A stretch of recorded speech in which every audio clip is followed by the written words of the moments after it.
इसके अलावा नए बिल में वक्फ बोर्ड को वक्फ की संपत्तियों से ज्यादा आमदनी नहीं होगी। वक्फ की संपत्तियों का प्रबंधन मुतलवियों द्वारा किया जाएगा और ये मुतवल्ली इन संपत्तियों से होने वाली आमदनी का सिर्फ 7% हिस्सा ही वक्फ बोर्ड को देते हैं। लेकिन अब नए कानून में वक्फ बोर्ड को इस आमदनी का सिर्फ 5% हिस्सा ही मिलेगा।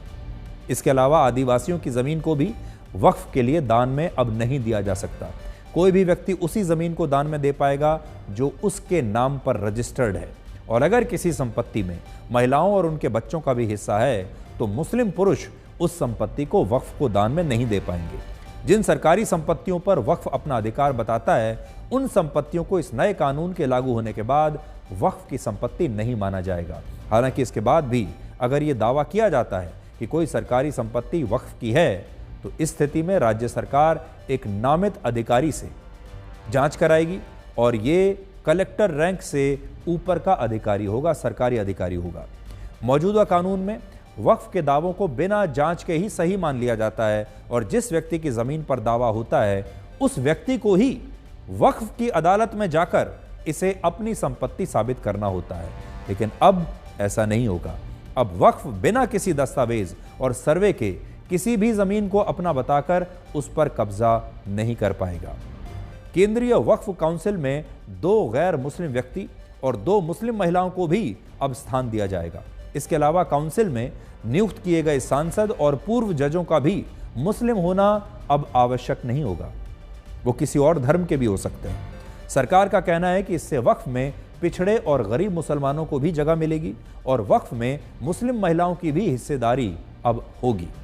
राज्यों के वक्फ बोर्ड में भी 2 मुस्लिम महिलाएं और 2 गैर मुस्लिम सदस्य जरूर होंगे और शिया, सुन्नी और पिछड़े मुसलमानों से भी एक सदस्य को इसमें जगह देना अनिवार्य हो जाएगा।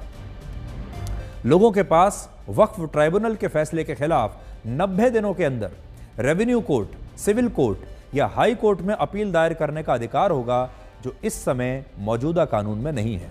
और केंद्र और राज्य सरकारों के पास वक्फ के खातों का ऑडिट कराने का भी अधिकार होगा, जिससे किसी भी तरह की बेईमानी या भ्रष्टाचार अगर इसमें हो रहा है तो उसे भी रोका जा सकेगा, क्योंकि अब सरकार इनके खातों का ऑडिट कराएगी।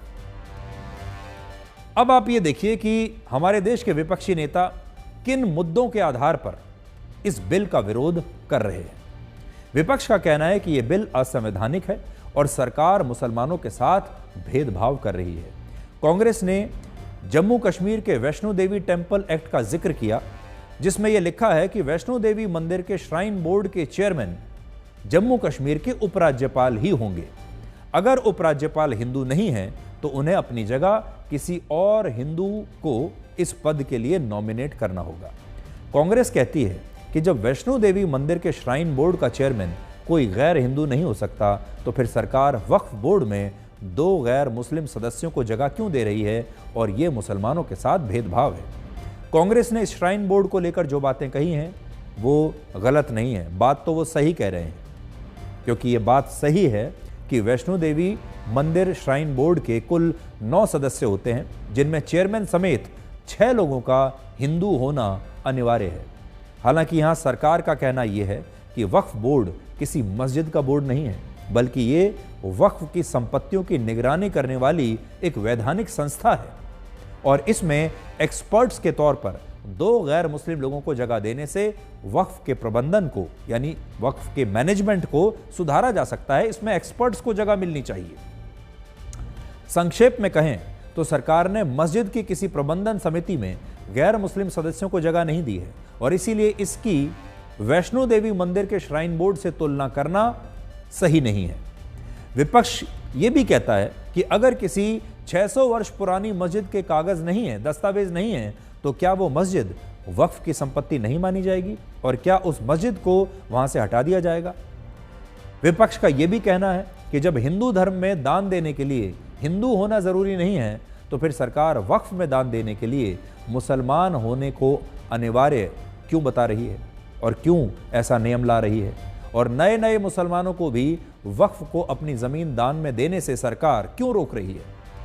विपक्षी नेताओं ने यह मुद्दा भी उठाया है कि वक्फ के पास लाखों दुकानों और मकानों की भी ज़मीन है और सरकार इस ज़मीन को वक्फ से छीनना चाहती है। और समाजवादी पार्टी के अध्यक्ष अखिलेश यादव ने तो यहाँ तक कहा कि जब सरकार चीन के कब्जे से अपनी ज़मीन नहीं छुड़ा पा रही है, सरकार को जब चीन से अपनी ज़मीन छुड़ानी चाहिए थी, तब वो वक्फ की ज़मीनों को उससे छीनने के लिए ये काला कानून ला रही है। गवर्नमेंट किसी भी धार्मिक व्यवस्था को, किसी भी रिलीजियस इंस्टीट्यूशन, कोई धार्मिक काम में हस्तक्षेप करने नहीं जा रहा है, ना ही वक्फ बोर्ड किसी धार्मिक स्थल की व्यवस्था में कोई भी तरीके से हाथ डालने का प्रावधान है, बिल्कुल नहीं है। सिर्फ भ्रम फैलाना है सर, मंशा इनकी कहीं और है। मंशा सर, मैं भी एक टिप्पणी देना चाहूंगा कि आज ये एक विशेष समाज के जमीन पर इनकी नजर है, कल समाज के दूसरे अल्पसंख्यकों के जमीन पर इनकी नजर जाएगी। अगर गैस दिया तो क्या हिंदू मुसलमान में कोई फर्क किया? अगर शौचालय बनाया तो कहा हिंदू मुसलमान ने फर्क करना है? अगर सड़कें बनी तो क्या ये कहा कि मुस्लिम गांव से सड़क नहीं जाएगी? वोट दो या न दो, हम जब सत्ता में हैं तो पूरे हिंदुस्तान को एक नजर से देखेंगे। वक्फ की जमीन से बड़ा मुद्दा वो जमीन है जिस पर चीन ने अपने गांव बसा लिए हैं, लेकिन कोई बाहरी खतरे पर सवाल बवाल न करे, इसलिए ये बिल लाया जा रहा है। और माननीय मंत्री जहां से आते हैं, जिस प्रदेश से आते हैं, कम से कम ये तो बताएंगे कि वहां कितने चीन ने गांव बसा लिए, घर बन गए हैं। फिर हमारे माननीय मंत्री जी कह रहे हैं कि जमीन चाहे वो रेलवे की हो, चाहे वो डिफेंस की हो, वो भारत की जमीन है।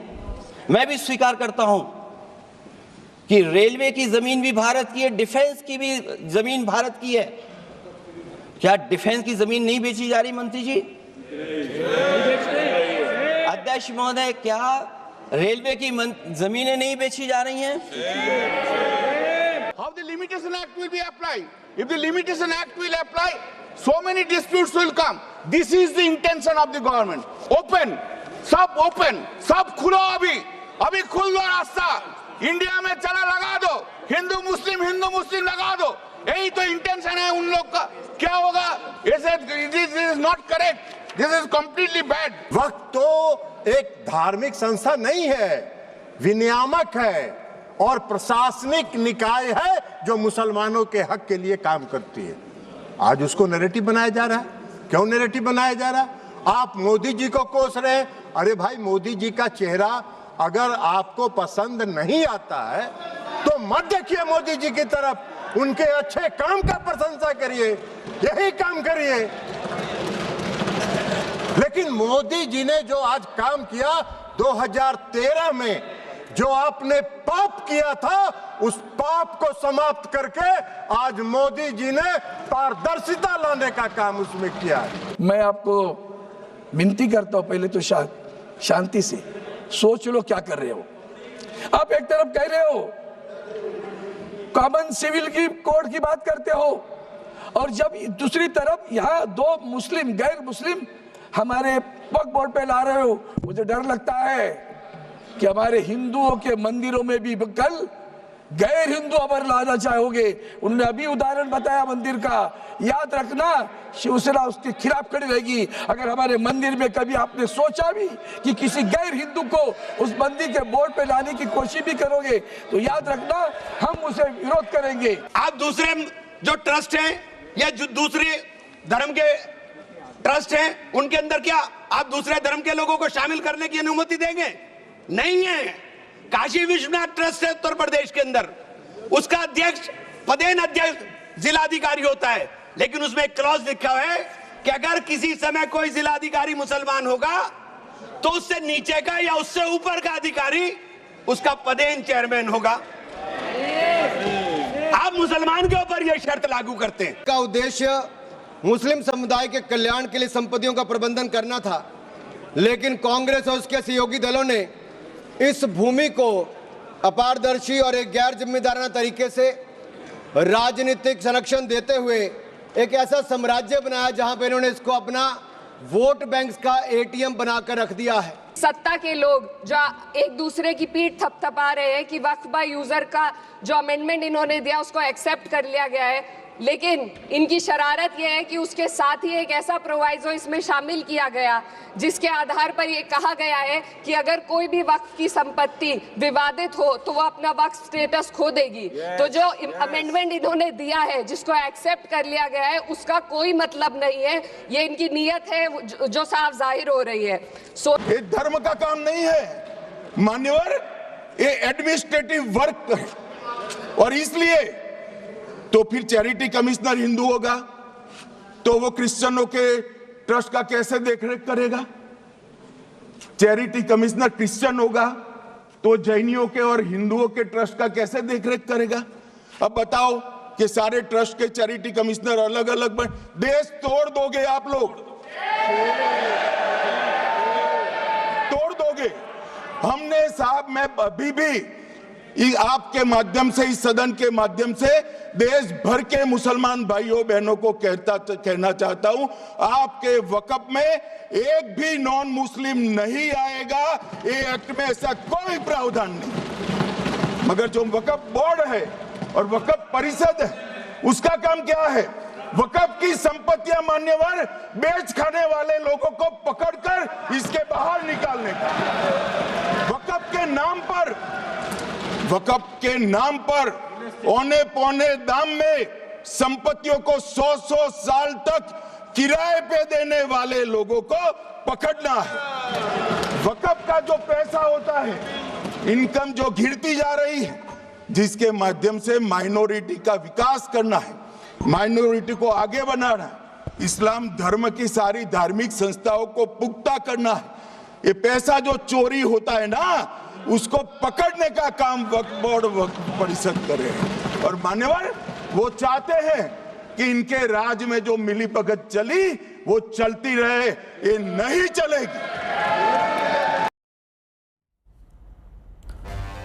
आज जो बड़ा प्रश्न है, जो बड़ा मुद्दा है, वो ये है कि वक्फ बोर्ड का जो कानून है, वक्फ कानून, इसमें जो बदलाव किए जा रहे हैं, क्या ये एक धार्मिक फैसला है?